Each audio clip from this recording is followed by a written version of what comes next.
UFC Fight Night Baku, Azerbaijan, Hill vs. Rountree Jr. is going down this weekend, June 21st, at Baku Crystal Hall Arena in Azerbaijan. And I'm celebrating right now because this is a big moment for our promotion. They're going to a new locale. Every single time that the UFC goes to a place that they haven't been, that is an indicator that our sport is doing well and that they're able to put on shows in places that they haven't been before because MMA is growing in reputation. This is going to be a card that they're putting on right before International Fight Week, which is next week. Elliot versus Oliveira is going to happen sooner than we realize it. This is going to be good violence before UFC 317. If anything, I'm expecting this card to play out like a Macau China card, where we get some pretty brutal knockouts and some otherwise really good fights. So we're going to go through all of them. Prelims, main card. The first fight that we're going to talk about is going to be Hamdy Abdelwahab versus Mo Usman. Hamdy Abdelwahab is an Egyptian Greco-Roman wrestler who's going to ragdoll the motor. Usman is not like his brother from the standpoint of sharing in striking or grappling skills. He didn't get too far into American-style collegiate wrestling because he was playing football instead of wrestling like his brother was. He did this for Arizona University, and he only got into MMA in 2017. Usman at least, isn't noticeable for big power, technical striking, or great cardio. His great ability is the fact that he has proven to be able to make it to the final bell of a 3-round fight at heavyweight fought at a moderate pace. Otherwise, there's not really many notable things about him. Hamdy is notable because he is a cheater, pumpkin eater, and he popped for methanolone in 2022 in a fight with Dontel Mays. This was a split decision that was overturned to a no contest. Taking Mays to a split decision is punishable by stoning, even if you win the fight. Hamdy Abdelwahab displayed a lot of aggression in this fight, and he almost finished it very early on, but he gassed chasing a finish, and he almost got finished on the feet like 4 times throughout round 2. But whenever he wrestled, it was Coke, butter, cheese for him in that fight against Dontel Mays. Abdelwahab is a guy who can get inside and do meaningful damage with his hands, but he always overcommits and gets way too tired after a little bit of striking. In 3 years, which is how long it's been since he fought with Dontel Mays, the suspension followed, and then he came back on February 1st to fight with Jamal Pogues. He's basically a new fighter. He can have completely reinvented his nutrition. He could have developed cardio at this point. You can focus on fighting to your strengths. I feel like he was in the business of forcing things before, where you could see in the way that he fought, it was just like, I'm here now. This is my moment. I need an Ngannou level KO. And he's swinging everything he has in these punches that are just missing.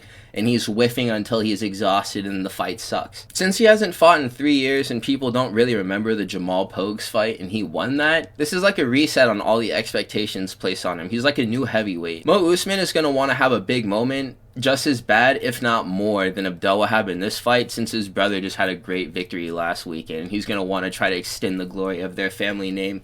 Mo Usman is going to try and lay out Hamdy, or he'll be unwise and initiate grappling under the impression that he and Kamaru are the same person. Abdelwahab is a phenomenal grappler. If he doesn't get chinned immediately, the fight will naturally lead to grappling, and Hamdy will totally control from there. So Abdelwahab via decision is what I'm going to select to happen here. That's going to be the first fight. The next one that we're going to talk about is Tagir Ulenbekov versus Azat and Maksum. Tagir only seems to have exceptional performances where there is minimal error whenever Khabib is cornering him. Without having the eagle screaming commands in his ears, he can still win, but it's never as clean. And if he isn't getting pointers from Khabib, then he always has much messier fights than he otherwise would if he was getting coached by that guy.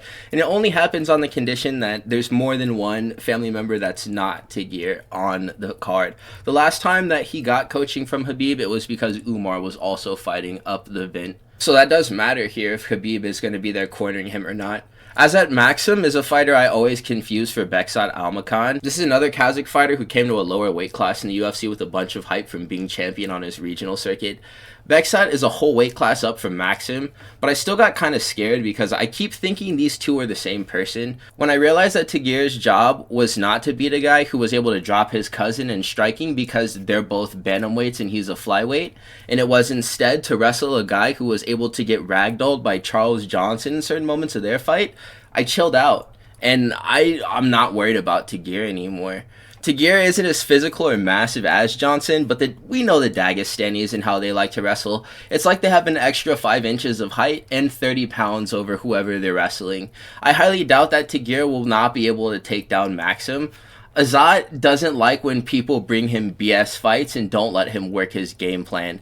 Charles Johnson was an inch away from being finished in his fight with Azat, but whenever he recovered, he committed himself to making the fight as weird as possible, and he beat Maksum, who had a crazy lead in round 1. This was the best defense on a Darce choke that I've ever seen from Charles Johnson in this fight against Azat Maksum. Charles Johnson was supposed to tap, and whenever he didn't do that and then got back to the feet and started integrating wrestling and unorthodox striking techniques and weird angled jabs and straight punches and feigning takedowns too, that's whenever Azat Maksum broke down. In the next round, Charles Johnson shot his own takedown and he earned a back take for free. And this was the second round. And he didn't get to finish it because his base was too high and he slipped off and he lost the choke. Tagir is going to ice Azat because he is the submission guy. And whenever he is on the ground, he's also the ground and pound guy too. Ulenbekov just needs to make sure he doesn't get KO'd early, and this was the reason I was concerned as to whether or not Khabib will be present, because I feel like Khabib would call for shots at moments that may very well save Tagir's life. Realistically though, Ulenbekov's victory is going to be flawless in any outcome, I believe, whether or not Khabib is there. I think he's going to freeze Azat Maksum up with a threat of the takedown, which will be more significant than what Charles Johnson was serving up and he was still freely able to wrestle. So, Ulenbekov via a decision. Irina Alekseeva versus Klaudia Sygula at women's bantamweight. Who in the Sam hell are either of these women? This division has no contenders, and I don't know women's bantamweight fighters who aren't Kayla, Amanda, Juliana, or Raquel Pennington from a hole in the ground. And I only know who Raquel Pennington is because she was a person with the belt 2 champions ago now. Both of these fighters, Irina Alekseeva and Klaudia Sygula, they're both daughters of Melissa Mullins, who's fighting in the next bout ahead of this one. Sygula was TKO'd by Melissa in the second round of their fight in November last year. Irina just lost an uneventful decision. Sygula may be too pretty to win this fight. Being conventionally attractive makes you worse at fighting in WMMA. If you look at some girls like Andrade and Denise Gomez, you look at them and you think, yeah, they probably hit harder than Karolina Kowalkiewicz or Ariane Lipski. These girls still deserve to be loved, and I hope that there is someone who is caring for their hearts, but they appear as more androgenic than feminine. These are handsome ladies. Studs are an American archetype of women, but I think that you should still be able to safely assume that every woman who has the same haircut as Macklemore can crack. Sygula got sad after losing by KO to Melissa Mullins in her debut, and she posted an IG story bawling her eyes out in the medical room right after she got chinned. And I'm speaking critically of this, and this is completely different than Diego Lopez breaking down in the medical room and crying after he felt like he let his family down. This was heartbreaking because he wasn't the one holding the camera. Sygula cried out of embarrassment for getting clipped. Diego Lopez cried out of shame towards the outcome of a fight that he really did fight hard in. These two things are not one and the same. Klaudia Sygula was taken down and mounted super easily. If Irina Alekseeva has any skill or competency as a grappler, she can likely get this one done. Granted, her fight with Melissa Mullins did feature grappling and she didn't get subbed, even though she was controlled. I think that she could probably control Sygula. There's no chin on this woman. She is going to get ground and pound TKO'd again in round 2. The next fight then will be Daria Zhelezniakova versus Melissa Mullins. This is another fight at women's bantamweight. Any woman getting choked and twerked on by Eileen Perez isn't for real, because the verdict is still out on how far she will progress through this division. Daria got done in 1 round by Eileen Perez at 3.5 minutes into the first round. This was on Magny versus Prates. Mullins beat up Sygula by putting her in bad positions on the ground and posturing up to score damage. Mullins may be sneaky good, or at least a bottom feeder level gatekeeper who will win fights against the filler contenders of this division, but will herself get toasted by women who we know do not completely suck at fighting, like Nora Cornell. Mullins does look like a hooper as a result of claiming wins over both girls in the last fight that we just broke down, and I do see her winning this fight. She is off of a second round TKO versus Sygula, and I think that women's fighters are mostly momentum based and often go on win streaks when giving scheduling like Mullins has received outside of fighting with Nora Cornell, including this fight too. I think this is a very winnable fight for her. The lack of depth in this division has resulted in Zhelezniakova earning a number 15th ranking in the women's bantamweight for beating a woman named Montserrat Hindun and for losing to Eileen Perez just recently.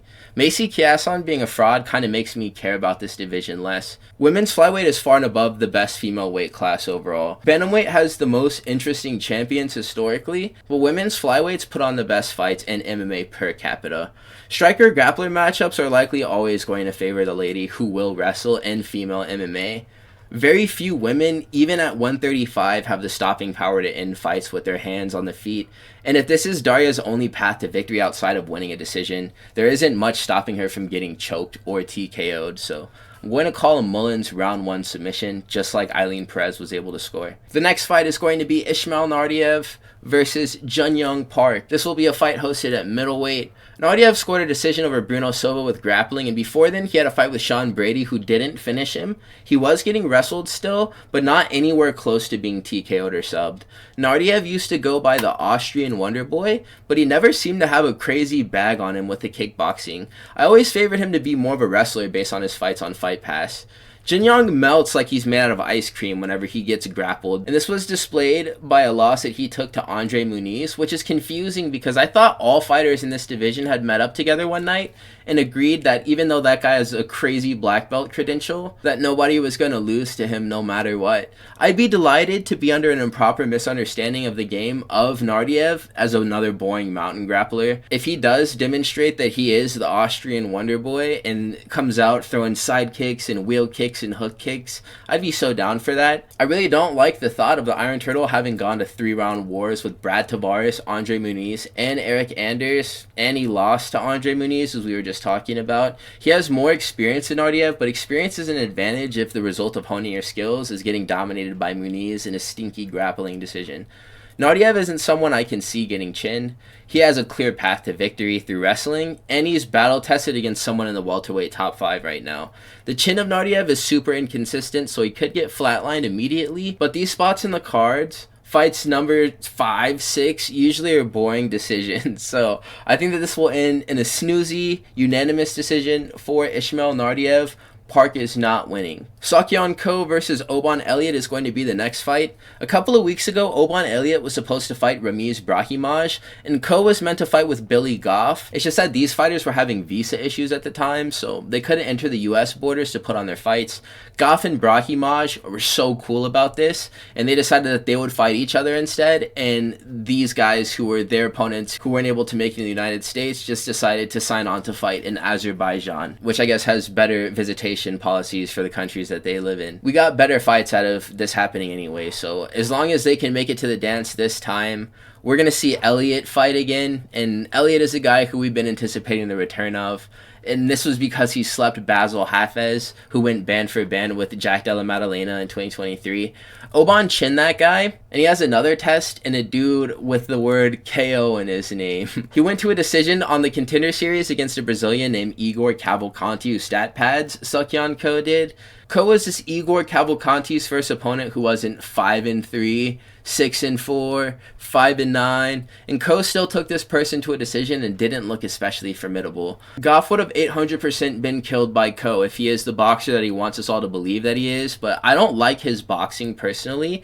It's like he doesn't have a guard, and he doesn't defend kicks whatsoever. He's just standing there, I'm not even lying, with his hands down by his waist, and he's pulling every strike. He's not changing levels, he's not moving laterally, he's just trying to roll and pull every strike with his hands down by his waist to try to get style points. And whenever he does it successfully, it looks cool, but he will get tagged. I don't know why he does this. Ko's style is really sloppy, and he's the type of fighter to win all 3 rounds and then just get caught right at the end just for lacking in a moment where he shouldn't be. This is one of the laziest fighting styles I've ever seen. He will shoot a takedown, granted he needs to, but this man is committed to pulling every single strike with his hands by his waist. This guy never changes levels, like I was just talking about whenever he defends strikes either, so I can see him getting his head kicked off of his shoulders for playing this game of chicken with Oban Elliot. Oban has a nice skill set and he's getting better too. He took both Preston Parsons and Val Woodburn to decisions.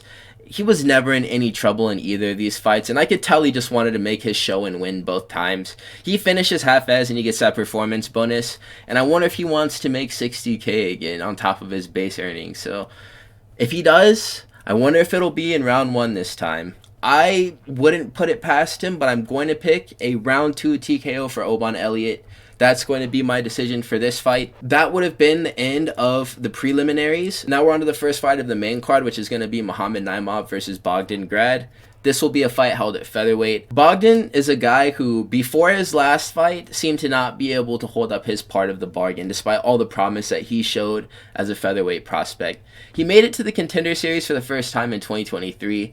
11-1, and he gets chinned by Tom Nolan, who right now is on a 3-fight win streak that includes Borshev. But his last loss was to Nikolas Motta, so for our conversation, Nolan is a random, and he knocked Bogdan Grad the heck out. Bogdan got chinned and he went back to his home organization in Austria called Cage Fighting Series. He got one more fight to win a UFC contract on Dana White's Contender Series. He wins a split decision there, barely gets signed, and now he's coming off of a KO win over Lucas Alexander, who lost before then to Jeka Seregi by KO. And we just saw what happened to Jeka Seregi against Jusang Yu. Bogdan Grad appears as much more dangerous than he actually is, and his record reflects a much more polished fighter than what he displays in the cage most of the time. He guaranteed won't be the grappler that Naimov is. Even though he finished Lucas Alexander with ground and pound from Mount, Naimov has a win over Nathaniel Wood, which is pretty solid, and he suffered his last loss to Felipe Lima, who is going to run through Peyton Talbot, and that guy would cook Bogdan Grad. Bogdan Grad is just super untested. I don't think that I'll favor him to win this fight. This isn't a consequential matchup for whoever wins either, and it could very well be that the striking of Grad has developed since his last outing, but I think that it's just that we know what type of fighter Mohammed Naimov is, and I'd only be picking Grad under the assumption that he is improving, since I don't think that the fighter who took Michael Aswell to a split decision beats Mohammed Naimov, or even the guy who TKO'd Lucas Alexander in round 2 of that fight. So I'm going to select Mohammed Naimov to win this decision to get the main card started. The next fight will be Nazim Sadykhov versus Nikolas Motta. Nazim Sadykhov is cold, and he most recently produced a TKO via Duke to Stupich over Ismail Bonfim, not Gabriel, and this was with a question mark kick on February 15th.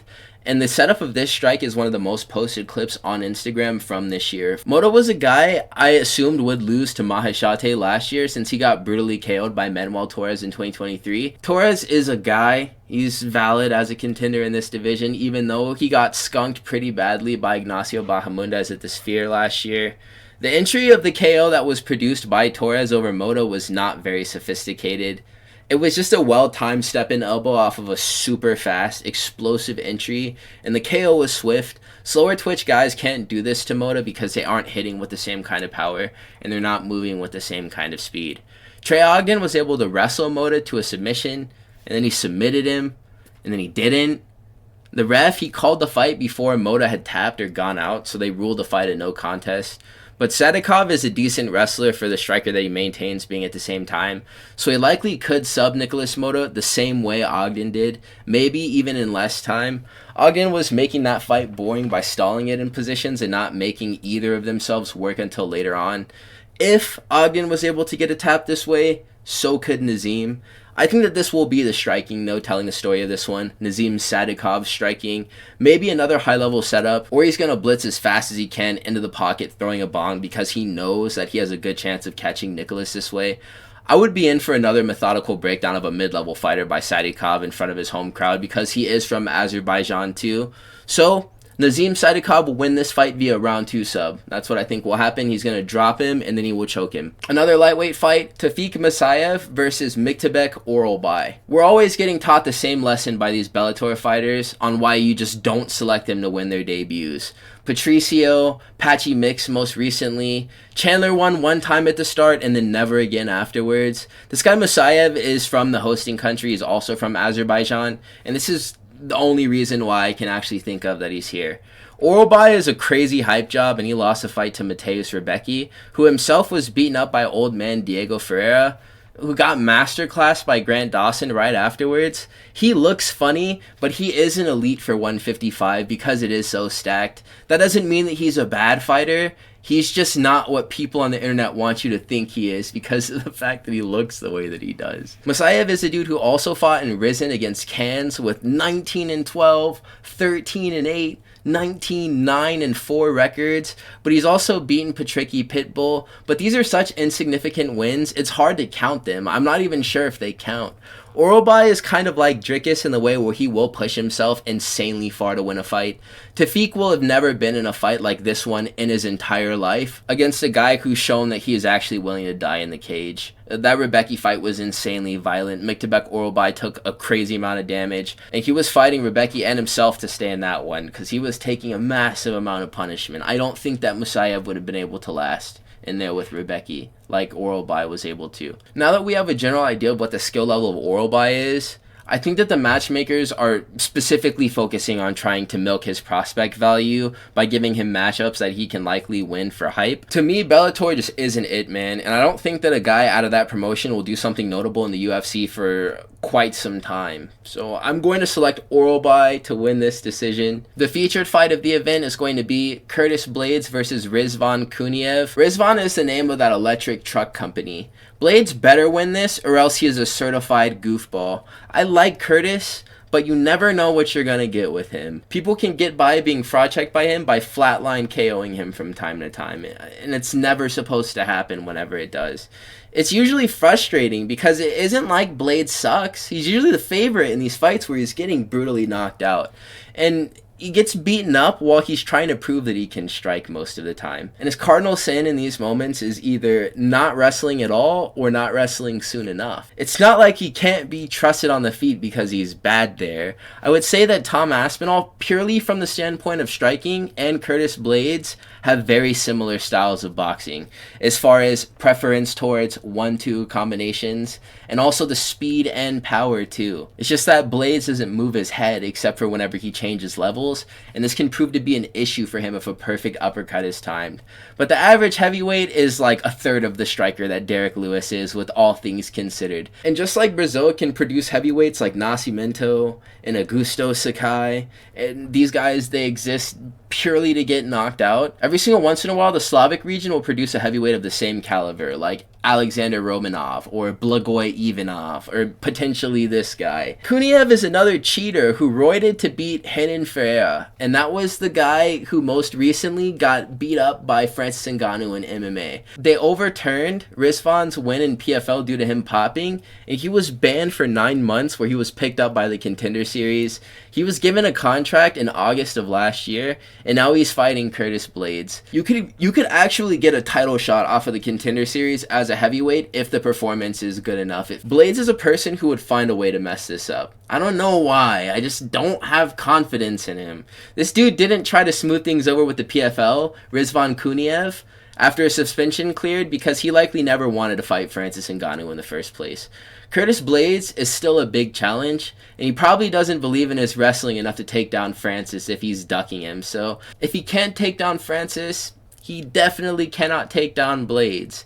And I know this to be true because in his Dana White's Contender Series fight, he won this fight by landing a knee to the liver off of a clinch break after getting control on the cage for pretty much the entire first round. Blaydes has to win or else the UFC looks really bad, so I'm going to predict that he wins via round 1 KO, and I think that he can do it too. The co-main event is going to be Rafael Fiziev versus Ignacio Bahamondes.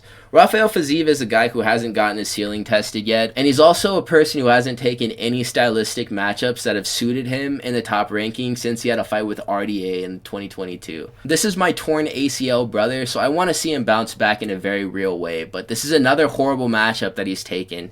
Ignacio is white hot with momentum right now, and he hits with some real power. Where Gaethje will brace and defend on the retreat, like shell guard moving directly backwards, Ignacio will cut an angle, plant, and counter like he did against Manuel Torres. A blitz-style approach out of Fiziev and the striking is going to result in him getting slept brutally. Ignacio knocked out Manuel Torres like 3 separate times with the same read and counter and the same punch. This counter could belong to Fiziev as well, and I could see exactly how it would play out too in my head. They're actually having Ignacio Bahamondes go up the rankings in a healthy way by giving him contenders to fight who are either also on their way up most of the time or fighters who have solid rankings without any momentum because they've either just lost or they don't have a win streak going. This last fight, This was against Jalen Turner, where he demonstrated some pretty good Brazilian jiu-jitsu. The challenge is takedown defense. Bahamundes knew that he would be able to sub Jalen, so after competitively striking with him, Ignacio was cool with going to the ground with Turner, and he didn't even defend the takedown really. And this takedown came with no setup from Jalen off of the cage after Ignacio had pressured him there. Once they hit the ground, Ignacio played guard for a minute, and then he wrapped up a beautiful triangle choke. An underrated part of Fiziv's game, though, is his wrestling, and he was able to take down Gaethje and get a little control time in the second fight. Fiziv could come out with the wrestling-based game plan, and if he doesn't get submitted, he should just be able to win a decision this way. Fiziv is a high-level kickboxer, as we all know. I'm just unsure if he wants any of the issues that come with Bahamundes' stand-up, with the way that he combines range, speed, and power, which are things that he struggles with. At least speed and power on Gaethje. You can't convince me that Ignacio Bahamundes doesn't have comparable power to a fighter like Justin Gaethje, who likely doesn't even hit as hard as a fighter like Charles Oliveira, and I think that that is a more fair comparison to the striking output of Ignacio Bahamundes to another lightweight. Rafael Fiziev may be in there clinching for his life within the first few minutes of this fight starting. The thing that sells me on the Ignacio masterclass is the fact that Gaethje isn't even a particularly accurate striker, and he can still hit Fiziev with flush shots to knock him down.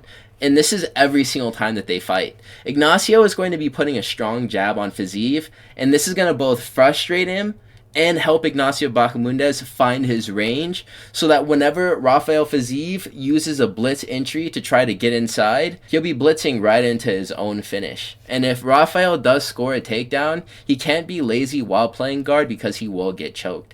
Ignacio just has too many weapons in this fight, so I think that he will win by a round 2 sub. We're going to see Rafael Fiziev get dropped and submitted by Ignacio Bahamundes. But don't sleep on Rafael Fiziev coming out and wrestling. In the event that he does that, which I think that he will, we're probably going to see another submission, because Ignacio Bahamundes is always with Belal Muhammad, and people have their opinions on what type of fighter that Belal Muhammad is. He's a good one, and he's a good wrestler, so if he's just getting a bunch of reps with him in the grappling, there's no wonder why his jiu-jitsu has been looking so sharp, if he's working with Belal Muhammad in these bottom positions on how to get up and set up the submissions to finish fights. And that takes us to the main event. This is actually a good card. Every single fight that I've talked about up until this point, I'm thinking as I'm talking about it, I'm actually pretty excited to watch this, and this is no different. Jamahal Hill versus Khalil Rountree. I fancy that this is going to be a banger, dude. I don't know why. I just think this is going to be a good fight. I kind of miss when Alex would fight. All of his old opponents in title fights will soon become contenders who will challenge Magomed. Realistically, neither of these fighters likely beats the dude who dominated the person who made both of them sleep. Jamal has earned some extra miles from getting finished in a fight with Yuri after he lost to Pereira. Jamal is also a guy who I still want to believe is a better striker than Rountree, for the fact that he has accomplished more in this division and has been champion before. They also have a shared opponent in Johnny Walker, and Jamahal Hill brutally knocked him out, and Khalil Rountree was finished by Johnny Walker, so you know how that MMA math just is super inaccurate, but that is something. Jamahal Hill did win his belt off of a 42-year-old Glover Teixeira. And maybe it is that both of their fights with Alex Pereira will be a more positive indicator of how a fight between the two of them will turn out. Jamal was KO'd immediately, as we all know, at UFC 300. And Khalil Rountree had a great fight with Alex, and he was chinned in the 4th round after dropping Alex himself in the 2nd round. So Khalil might have this one. It's just that the momentum of the moral victory that he secured in having dropped Alex Pereira and actually having a decent fight with him before he was finished, it's now nullified by the fact that the dude who whooped his ass like that isn't even champion anymore. He's also been given custom shorts too, I guess, which are pretty tough. I think this is one of the cooler pairs that they've made. It's cool that they chose to bring some Americans to headline this card as well. Granted, it's the first time that they host in Azerbaijan. I'm glad that they get the opportunity to put on a fight like this, Jamahal Hill and Khalil Rountree, at this place where they've probably never been before. Jamahal Hill is a fighter whose strength is kickboxing, and he will strictly do this with Khalil, who wants to play this game and work his Muay Thai as well. Hill believes that he is the best striker in this division, and he isn't going to be attempting to initiate any grappling for any reason except for to keep himself safe in the event that he does get rocked by Khalil Rountree. Jamal Hill aiming to box with Khalil may bode well for him, especially if Hill is able to crowd kicking range. And I do see Rountree as a fighter who Hill will be more forward pressuring against. Jamal Hill was able to get backed up against the cage by Yuri and Pereira pretty easily. I think that he will be doing the walking down against Khalil Rountree. And if he does start taking steps backwards, that will indicate that he's losing the fight, because he doesn't do that well. I don't think that Jamal Hill fights off of the back foot very well. All of his best performances that I've ever seen, Johnny Walker, Glover Tejera, Oven St. Preux whenever he was on the come up as well, he was just hitting walk downs and he was throwing high kicks, crowding kicking range, getting his boxing going, and it always worked out for him. If Khalil Rountree can back Jamal Hill off of him early with a dropped moment or a big rock sequence like he did with Alex Pereira, then he can probably knock him out. But if Jamal Hill just keeps on walking down Khalil Rountree and is allowed to work his punches in close, this pressure is going to break down Khalil Rountree in a similar style to what Pereira was able to accomplish. I just think that as Jamal Hill does it, it's going to take more time and it'll look a bit worse too. I'm not alone in this. It's a pretty popular sentiment on the internet for whatever reason. People just hate on Khalil Rountree. I don't know why people do it. But I never believed in him as a title contender. However, time has proven that of the last 4 champions at 205, what would be Hill, Prohajka, Pereira, and Ankalaev, Hill is probably going to be the worst of the 4 since he's lost to 2 of the other 3 already, Prohajka and Pereira, and he got knocked out by both of them. Rountree just gave Alex his hardest fight that he won while champion. I don't know, man. I just gotta go with vintage Jamal Hill for a round 3 TKO in the main event of this fight. I just don't see it going any other way. I don't know why. I got the call, you guys. I got off the phone with the script writers, and that's what they told me. So, bet the house. Bet the house. Load the boat. This is my predictions recap. 6 fights on the prelims, 6 fights on the main card. This is how I think it's going to go. Charles Oliveira, your execution will be in a few days.